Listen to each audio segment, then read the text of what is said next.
मित्रों, इस जीवन में जो कुछ भी होता है वो सहज है। आप खुश होते हैं, सहज है। आप उदास होते हैं, वो भी सहज है। इस जीवन में चलने वाली हर गतिविधि अच्छी है।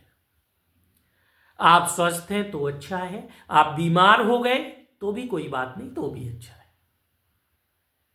क्योंकि यदि आप स्वस्थ रहते हैं तो आपको बीमार रहने का भी हक है, और यदि आप बीमार रहते हैं तो आपको स्वस्थ होने का भी हक है, क्योंकि यहां पे हर चीज है परिवर्तनशील है।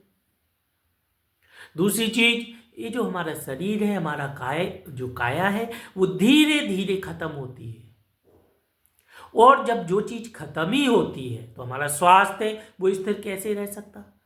यदि हम सोचेंगे कि हम 100 साल की उम्र में भी स्वस्थ रहें पूर्ण रूप से, कि जैसे हम जो ईख आती है, गन्ना बोलते हैं जिसको, वो भी खा लें, हमारे दांत भी ना टूटे, ये सारी चीजें कल्पना करेंगे तो ये कपोल कल्पना है। क्योंकि जब आप वृद्ध होते हैं तो शरीर के जो अंग हैं उनकी क्षमता भी घटती है।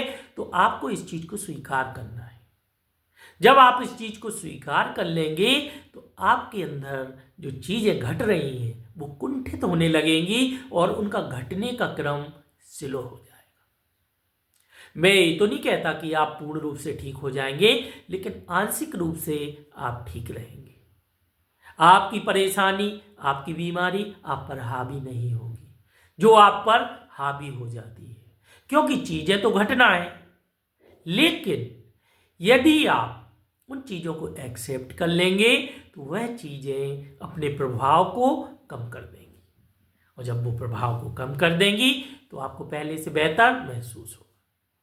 बहुत से लोगों का यही होता है कि वो घबरा जाते हैं, जैसे ही कोई प्रॉब्लम हुई घबरा गए, और घबराने से होता क्या कि वो प्रॉब्लम और बढ़ जाती। क्योंकि घबराहट से क्या मिलता है? घबराहट से आपकी इम्यूनिटी प्रभावित होती, आपके हार्मोन्स का जो संतुलन है प्रभावित होता, आपकी जो केमिकल फैक्ट्री है लीवर, वह भी टॉक्सिक उत्पन्न करने लगती। तो हम घबराएं क्यों? हमें घबराना नहीं है, हमें चीजों को शांति के साथ लेना है। कुछ भी हुआ है शांत रहे, और एक ऐसा रास्ता मिलेगा कि आप खुद सोचेंगे कि आखिर ये रास्ता कहां से आ गया। क्योंकि रास्ते होते हैं घबराने के बाद वह हमें दिखना बंद हो जाते हैं। इसलिए हमें बिल्कुल भी नहीं घबराना है, मस्त रहना है, खुश रहना है।